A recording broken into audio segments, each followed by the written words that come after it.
intro video for your medication teaching to begin your IVF journey. You should have already received an email with detailed instructions on how to access the specific medication videos on all the helpful resources you will utilize while going through IVF. I want to start by going over a couple things to prepare you for your injections.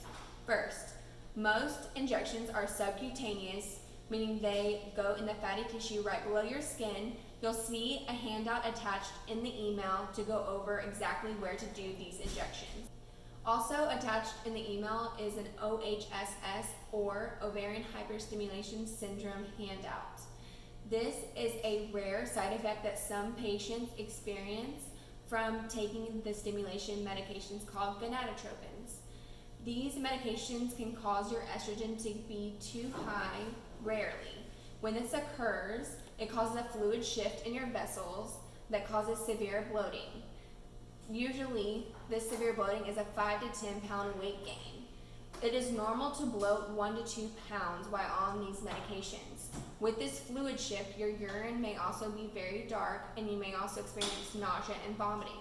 To prevent this from happening in the beginning, we ask you drink lots of water, 2 to 3 liters a day, and we also ask that you increase your protein intake to help metabolize that estrogen level. Also, if you were to experience this, most patients just need IV fluids to help hydrate their body. Worst case is blood clots, but I've never seen that.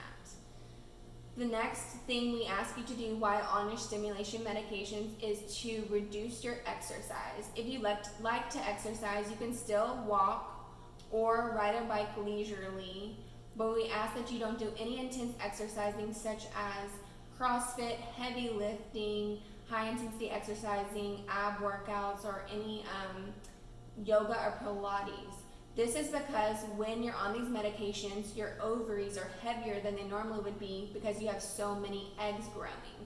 Because they're heavier than they normally would be, there is the risk that they could flip on themselves, which would cut off blood flow to your ovary. This is a medical emergency. It's extremely painful. You may have some very mild cramping while on the medications and also some pressure. That is normal. But if you experience any severe one-sided pain, I've read about it, and most women that do have ovarian torsion sometimes like pass out, vomit, like it's very, very painful. Go directly to the OR or to the ER. Also, we ask you to not smoke or drink alcohol or have sex during IVF. We are stimulating you highly, and so intercourse can put you at risk for having multiples while on these medications. You also will have IVF consents uploaded to your patient portal.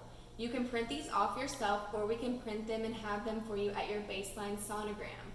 They need to be completed in full, making sure you only pick one choice per header. Also, the last page needs to be witnessed by a staff at Dallas IVF or needs to be notarized at a bank or somewhere outside that can notarize it for you. These have to be turned in midway through your stimulation for IVF because they have to be in place before you can have your procedure.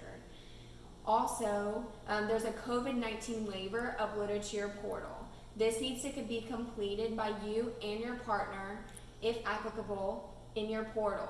If you do not have your portal login, we'll be happy to get it for you. You just go to dallasivf.com to patient portal. You'll sign in. You'll sign your waiver. Once you push submit, it goes to your partner's portal, and then they'll sign, and then they'll push submit. We'll be able to see it on our end if it works, so if there's any issues, please let us know. If you do have a MacBook, please use Chrome because that seems to work best, and you cannot do it on your phone because it will not work. Now we'll review your embryology process. Day of retrieval is considered day 0. This day, before you leave the surgery center, you'll know how many eggs they retrieved.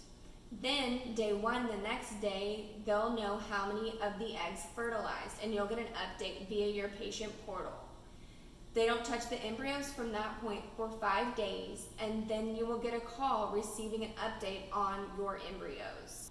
Thank you so much for taking the time to listen to this video and for listening to all the videos regarding your medications.